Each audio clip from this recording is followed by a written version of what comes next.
Hi, my name's Dragonsong, and my piece is entitled Haunted. I received the call while I was at work. My brother was calling to tell me that my mother was dying. My mind was in chaos. My tormentor of many years was dying. At first it would be a few months, then it ended up being a few weeks. She wanted me to fly out to be by her side. My brother would pay for the tickets there and back. My brain and heart was at odds with each over this turn of events. My brain was saying, be careful, she's a tormentor. My heart was hopeful. It was still looking for a mother's love. My brain couldn't wrangle out of it. Anxiety going up and down as the time got closer to walking onto the plane. I lost myself in the in-flight movie on the plane to try to distance myself from the oncoming years in the making. My younger brother picked me up at the airport. We went directly to the hospice. My anxiety grew with each step that I took toward her room. Would she finally love me? My heart was beating so quickly as we hit her doorway. I met her eyes and my heart sank. Cold eyes met mine. Eyes devoid of love and understanding and compassion met mine. All conversation had stopped as I reached the doorway. It had been too good to be true, hoping for love or even a little compassion or even a little understanding in her eyes. I greeted her, "Hi, Mom." She coldly said, "Hi," and restarted her conversation with my sister. My Uncle John and all my siblings were there. So I just let the conversation flow around me as I tried not to let the chasm of overwhelming disappointment swallow me alive. We stayed until visiting hours were over. I went to give her a hug and a kiss on the cheek, and she pulled back from me and turned away. It was a slap in the face. She really didn't want me there, so why was I there? More torture was the only thing I could figure. So I could witness the warmth she showed to my other siblings while she gave me ice in return. I decided to take a walk the next day and ended up in front of my childhood home, which looked so much worse for wear. Windows broken out and boarded up. My younger brother still lived there. It should be condemned. While looking at the house, my mind went back in time. It just slipped through time. I was frozen, just watching helplessly as my younger self went through this horrific time. My memories were swelling in my mind. I was staring at my brother's face as it slowly changed colors, as tears ran down my face and my small body trembled. My mother had a kitchen towel wrapped around his throat and was pulling it tight. It reminded me of my cartoons on TV. Do people come back like in the cartoons? I was bouncing up and down on the couch because it put me on the same level as his face. "Mommy, Mommy," I cried as I plucked at her dress to get her to stop. Her face was horrible to look at. It was red like a fire engine and scrunched up and angry looking. But she looked kind of happy too at the same time. Why would she be happy at hurting my big brother? "Mommy, Mommy, stop," I cried as I tried to grab one of her arms. She backhanded me across the face. My 5-year-old body went flying across the room to land on the floor in front of the couch, my head hitting the floor. My mother had to let go of the towel to hit me. So my brother was gasping and hacking in the air. He also scrambled off the chair and slowly invaded her arms. My mother turned to me with the belt in her hand. I had saved my big brother, but there was no one to save me. My adult self wanted to grab my 5-year-old self and hug the shit out of her, but I could only stand and watch. Tears running down my face as I walked into the side yard. and looked at where I had dug my garden year after year and found Native American arrowheads. Throughout my childhood, there was arguing, lots of it, between my mother, father, and brother.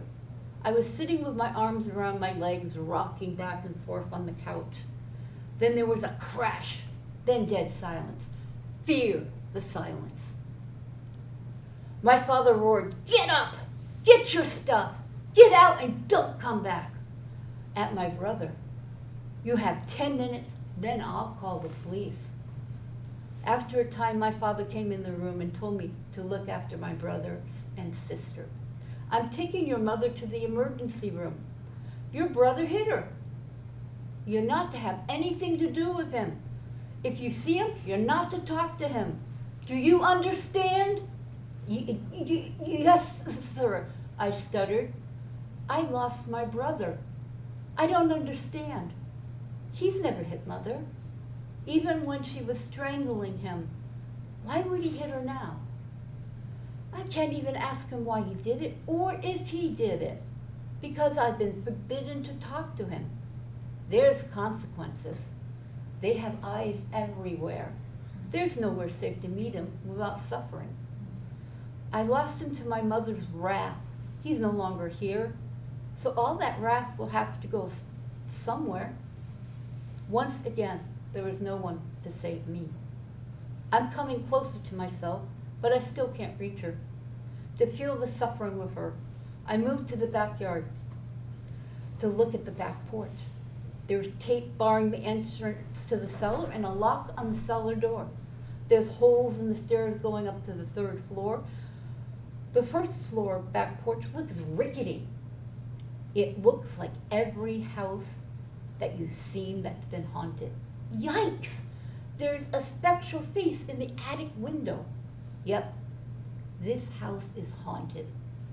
It has ghosts. It's haunted. Just like my mother. She has her ghost. She's haunted. My mother can't call her anything else but mother. Too much has happened. Too much pain, too many bruises, too many tears. I have more knowledge of her life now, but I can't excuse her behavior. Because of it, I've lived through her. And I don't beat people. I don't destroy people. She was haunted by an abusive childhood, which she then rained down on 2 of her children, 2 of her 5 children. She sold 1 child into adoption. The house is haunted by the violence that was perpetrated there and by the ghosts of the past. Footsteps in the night, chairs rocking when no one was in them, and things that go bump in the night. After introducing my fiance to her, as we were leaving, she told me, "You'll never be able to keep a man." She's haunted by ghosts, trying to pass the ghosts down, but not to me. Ghosts have gone on to my sister. She won't talk to me, won't have anything to do with me. Ghosts have been passed down. There's still ghosts in the house. The house might be over 100 years old and in bad condition, but it still has ghosts.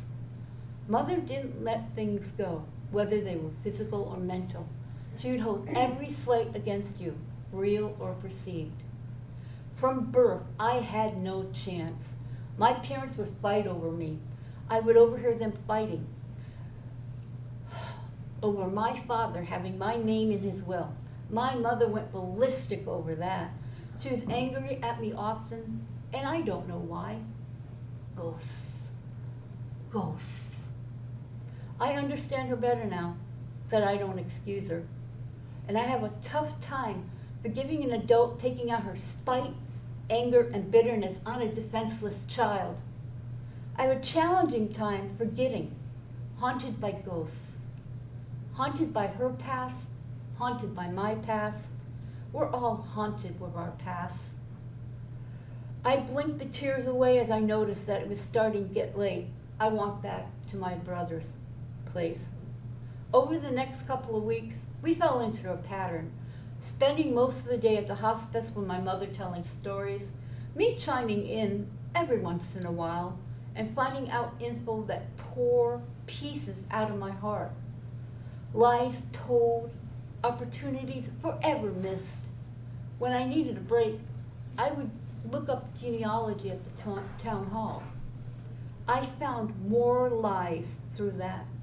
Seems to be another pattern. Mother telling the rest of the family lies about me, lies that served her purpose and turned them against me.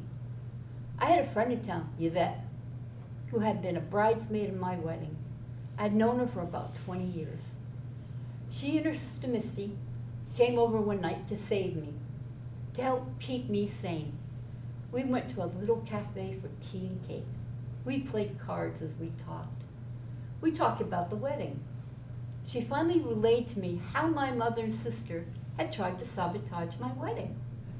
They figured that after all this time, I would probably find it humorous and not war-inducing, like it would have been back then. I was shocked by all that had been going on behind the scene during my wedding and what my friends had gone through and done to make my wedding happen. I was overwhelmed by how much my friends loved me. I enjoyed my time with my friends and I returned to my brother's home. The middle of the third week, my mother died peacefully in her sleep. I was awakened in the middle of the night to the news. I need to get dressed. We were all going to the hospice to say goodbye to my mother. We were to all kiss her on the cheek to say goodbye. My friend Yvette and her sister Misty came to the wake with me.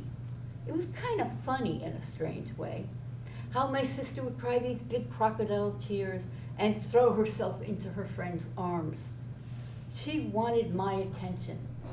But when someone I knew came up to hug me and support me, she would stare daggers at me. Games, ghosts. The next day was the funeral. It was hilarious. There were all these people saying what a kind, generous person my mother was. My eyebrows went up more than once. I was surprised that they were still on my forehead at that point. These people didn't really know the real woman that my mother was, and they should pray to God above that they never met the real her, because they were blessed not to. They had met her doppelganger. Somehow she hid her bitterness, her maliciousness behind a mask. She even did charitable deeds. They went on and on about what a good person she was. I was amazed with how well she hid the real her. I flew home after the funeral. She was out of my life, but I felt uneasy, as if I was waiting for the other shoe to fall. I received a package from the probate court in Rhode Island. My mother's will was read aloud in front of God and everyone. In her will, she told everyone how much she hated me without coming out and saying hate. Every paragraph in the will stated my daughter, then my name, shall never become the executor, no matter what. She will get nothing, having received everything while I was alive. What a joke. Every single paragraph. She reached out from the grave for one last time to hurt my heart, one last time to remind me that I was unloved and unworthy in her eyes. Good thing I have other eyes besides her now. I have Pathway Art, the family that I have chosen, and they have chosen me. They see me with eyes far different from my mother. They see me with love, respect, honor, community, and creativity. They are there for me when I need them, and I do what I can for them. Taking classes with them are helping me heal and to help build up my heart.